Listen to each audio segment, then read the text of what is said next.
फरमाया कि कौन सा बंदा है जो इसकी कीमत अदा करता है? तो कहा कि आप इस वक्त इसकी कीमत अदा कर सकते हैं। कैसे? फरमाया कि तू अपने भाई को माफ फरमा दे। अब वो माफ फरमा देगा।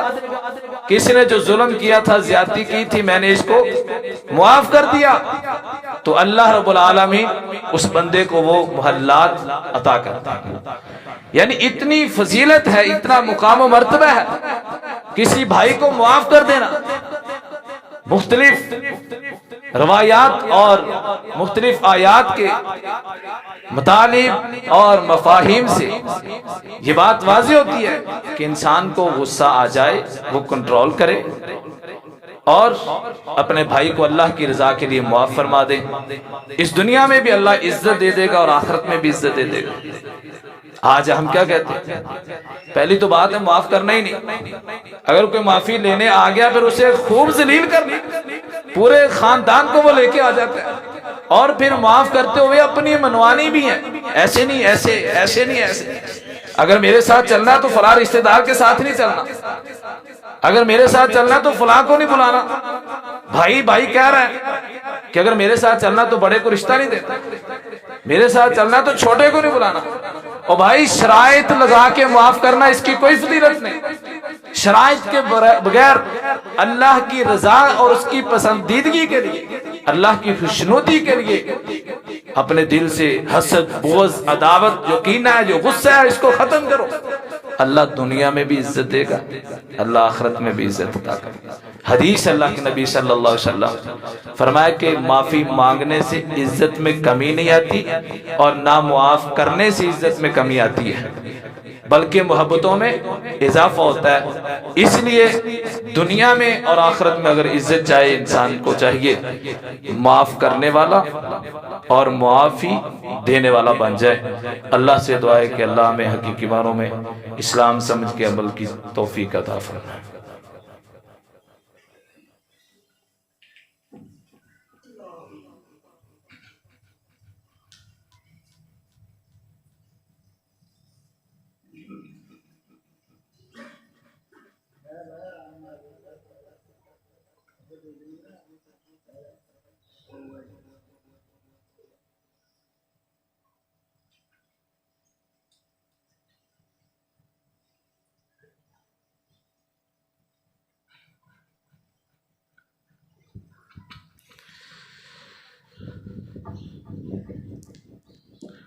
अल्हम्दुलिल्लाह नहमदुहु व नस्तईनुहु व नस्तगफिरुहु व नऊज़ु बिल्लाहि मिन शुरूरि अनफुसिना व मिन सय्यिआति अअमालिना मन यहदिहिल्लाहु फला मुदिल्ल लहु व मन युद्लिल्हु फला हादिय लहु।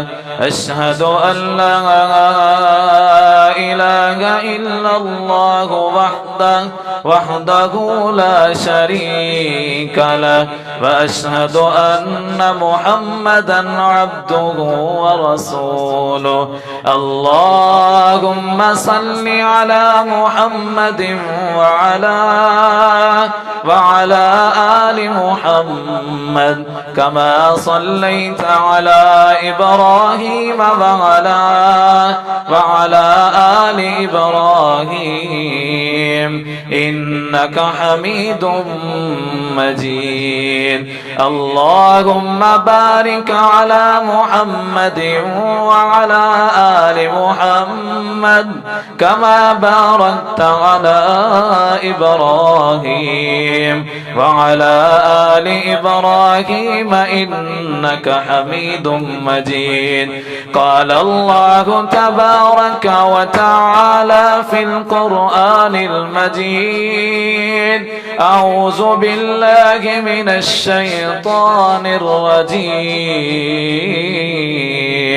بسم الله الرحمن الرحيم والكاظمين الغيظ والعافين عن الناس والله يحب المحسنين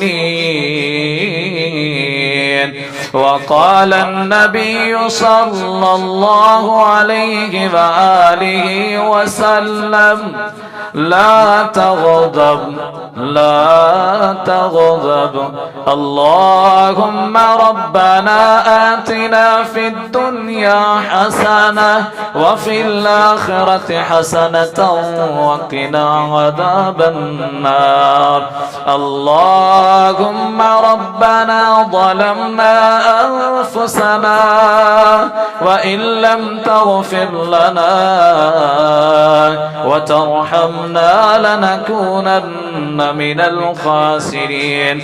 اللهم ربنا لا تزغ قلوبنا بعد إذ هديتنا وهب لنا من لدنك رحمة إنك أنت الوهاب.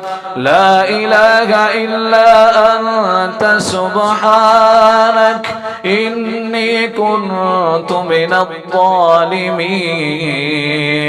سبحان ربك رب العزة عما يصفون وسلام على المرسلين والحمد لله رب العالمين.